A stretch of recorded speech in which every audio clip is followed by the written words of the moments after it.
Fighting has resumed between the Druze fighters and Bedouin tribes in Syria's southern Suwaida province, following the withdrawal of Syrian troops. Despite reports, the Interior Ministry denies any redeployment of government forces to the area. In Gaza, an Israeli airstrike hit tents sheltering displaced Palestinians in Al-Mawasi, sparking a fire and killing at least 5 people, including infants. At least 26 Palestinians have been killed in Israeli attacks since Friday morning, including 6 waiting for aid. International condemnation is growing over Israel's deadly attack on Gaza's only Catholic church, which left 3 people dead and at least 10 injured. According to Gaza's health ministry, Israel's war on Gaza has killed at least 58,667 people and wounded 139,974. In Israel, 1,139 people were killed and more than 200 taken captive during Hamas's 7th of October 2023 attacks.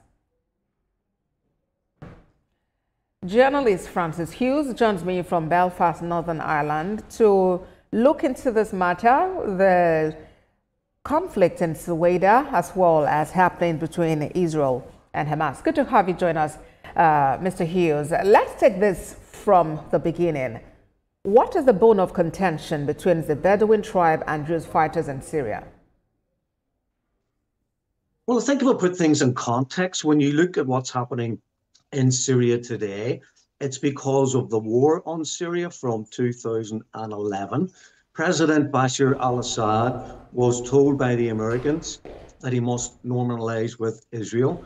And upon that refusal, he was told that there would be a response and a reaction and payback. And that payback has been the systematic destruction and then the balkanization of Syria today. We have the Kurds with 25% of Syrian national territory under their combined control, supplied and aided by the American administration that has all the oil and all the wheat.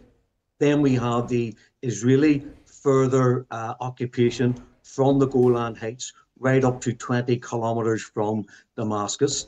So from Damascus to the south, we have an Israeli occupation. We have 80% of the Druze population of Israel are enlisted and enrolled in the IDF. So what we're seeing is yet another proxy war over land and over resources, where I believe some of the Druze acting in concert with the Israeli governmental forces are trying to de facto create another balkanized area within Syria, and they owe part of their allegiance or part of their potential defense to the Israelis. And we've had a split within that Druze community. Now, the reasons for the fighting between the Druze and the Sunni Bedouins, I'm not 100% sure what sparked the violence. But when you have a breakdown of law and order in society, when you have HTS in government for regime change purposes, no discipline within their mercenary killers and murderers who have wantonly destroyed Syrian infrastructure, Syrian society, Mr. and Hughes, led to this crisis. That's why we're where we are today. I hear you. As it is now, the Bedouin tribal leader, Monem Al-Masif, is actually calling this ethnic cleansing, and he wants all tribesmen to head to Suwaida to defend their people. I'm curious what you think is the implication of this. Well, it's just a continuation of the fragmentation of what was the Syrian Arab Republic. So there is lawlessness. There is no full implementation of governmental control over the full sovereignty of the Syrian nation. So you're going to have groups, you're going to have organizations, some backed externally by foreign forces trying to do a land grab. Then you also have the exploitation of ethnic and religious divisions within Syria in order to further balkanize Syria, so it is no longer a cohesive unit and cannot in the future stand up against Israeli aggression. So it's a possible land grab. And then the ethnic cleansing is in order to purge this land grab of people who are seen not to be in line with the ideological, religious, or ethnic conditions that are kind of in the supremacy in that area. So we've seen this many times before. We've seen the persecution and the massacre of the Alawites. So it is the ethnic mix and the ethnic regionalities within Syria that are colliding because there is no governmental structure, because the Syrian Arab Republic has been destroyed, and you have mercenaries in charge in Damascus who never ever attacked Israel as part of their so-called liberation of Syria and Syrian land. And actually, until what happened in Sueda, I would have said Giuliani, the HTS, and all those involved in those illegal, in my mind, governmental structures are there as proxies of Israel.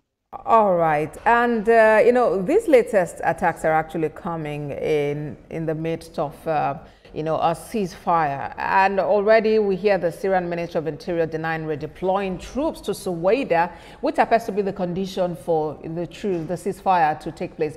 Do you have any reasons to doubt the Interior Ministry's position? Well, they have no power as such.